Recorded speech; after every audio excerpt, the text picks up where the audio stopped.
Hello there. My name is Matthew Lesmus, and I'm going to be talking about what I think will be the next big thing in technology in the future. So, what do I think will be the next big thing? When we think of the next big thing, we usually think of groundbreaking new inventions, magnificent new lights and sounds, and wondrous innovation. There was technology that I had stumbled onto recently that made me think, hey, I'll probably be seeing these things everywhere in the next couple of years or within the next decade. And that was all this television and monitor technology, also known as OLED bendable television. Now, this stuff looks fantastic, and I can't even imagine the amount of time it took to figure out the science behind it. I'm not sure if you've seen these gadgets yet, but I can tell you one thing. If you remember television that we grew up with, it was big, thick, and incredible, but it was stationary, and it could be broken with any kind of remote flying at it.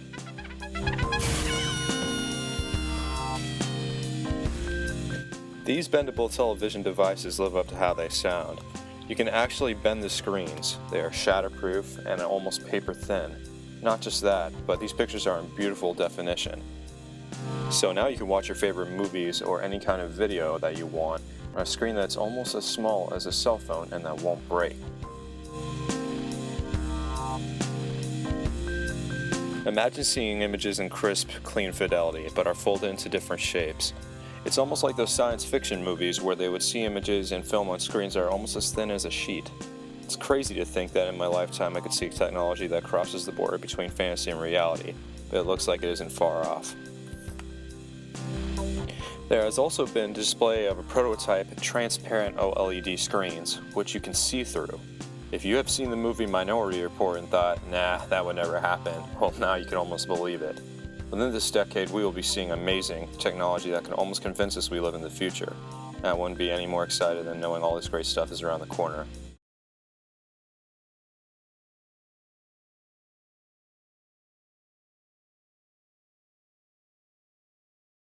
Okay, so what today considers to be the next big thing? Well, for instance, they have a 4D home theater that's on a breakthrough.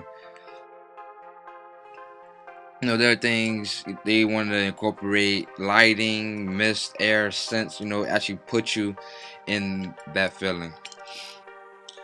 This is Japan's pop sensation AKB48. There are 40 members of this group, and they are smoking hot.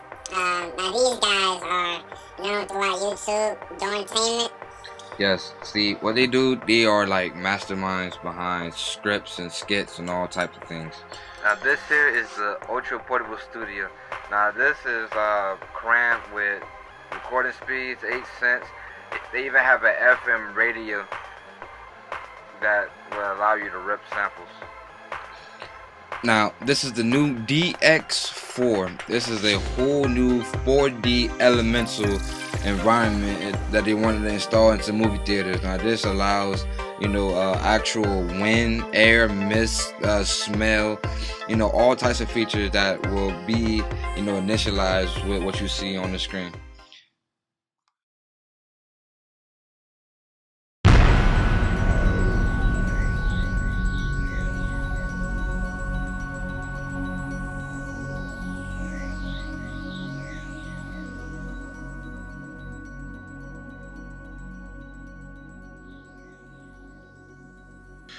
What do I think the next big thing is in technology? It's really hard to say. But if I had an idea, I'd capitalize on it, make lots of money. But sadly, not that talented. I'll leave it up to Apple. They made things like the iPod, the iPad, the iPhone, the Mac, the list goes on. They're really good at it too. They make millions of dollars in profit. So one day, went on their website, started thinking about Apple TV, and sure enough, they actually make it. It's a little 4x4 box that goes underneath the TV, and you can stream anything you want on there. So I started thinking, what if Apple made their own TV? And why not? Samsung does it. They make billions of dollars in profit. So somebody had the same idea as me. because rumors started coming along that Apple was actually working on Apple TV. And with specs like this, who wouldn't want the Apple TV? Who wouldn't want to be able to sit on the couch and at your own convenience do everything that the iPhone, iPad, and iPod can do all in one?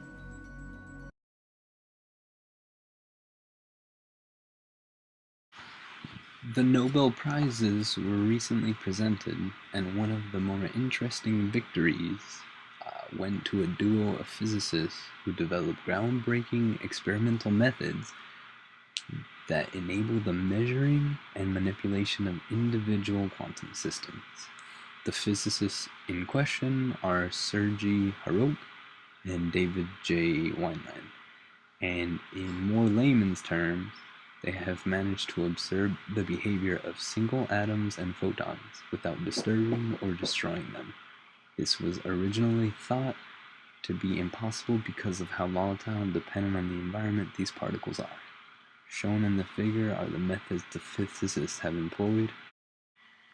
One traps ions and fires lasers at them, which then allows the ions to be controlled and observed, while the other traps photons and shoots ions at the light, which in turn react and behave accordingly to the photons. Now, the implications of the experiments are quite formidable, seeing as this will allow the creation of quantum computers sometime in the future. The devices would have the ability to carry out calculations leagues beyond the conventional computers can do today. Optical clocks are another product of this research. These clocks are made from single ions and are far more accurate than any clock around today. The research these two have done will undoubtedly open the doors to a new age of technology.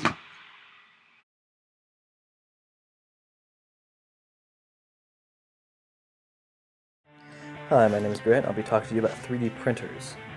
2D printers have been around for quite a bit now. Anyone that owns a home computer pretty much owns a 2D printer these days. While it's unclear when the idea came about, the first technique of this was called stereolithography. 3D printing is what's called an additive process, where it prints the object layer by layer until it is complete. The first practical 3D printer was created in 1993 at MIT by a professor called Michael Cima. This remarkable technology can create complex objects such as human skulls, really cool patterns such as this crazy thing, I don't know what you call it. It's even been known to create mechanical parts such as bicycles. How much would one of these awesome pieces of machinery cost, you ask? Well, the general range seems to be about $500 to $20,000. The $20,000 end being more for aerospace engineering or even the automotive industry. And the $500 models not being able to do much, maybe even create a few Lego pieces for you. As time goes on, it will drop to a more consumer-friendly price as the technology gets better. There is almost no limit to what this technology can do. There have been tests and studies done trying to create organic objects with 3D printers, such as hearts or kidneys, giving them to people who need them, giving them a new lease on life. Although not available yet, it looks promising. The obvious downside to this technology being that internet pirates can distribute virtually anything for free, given that they have the schematics to do so. Meaning that even physical objects can be pirated. No telling what this will do to the economy. All in all, the pros outweigh the cons, especially since you won't have to pay for ink anymore, since it uses cheap plastic to build objects. The 3D printer is the next big thing.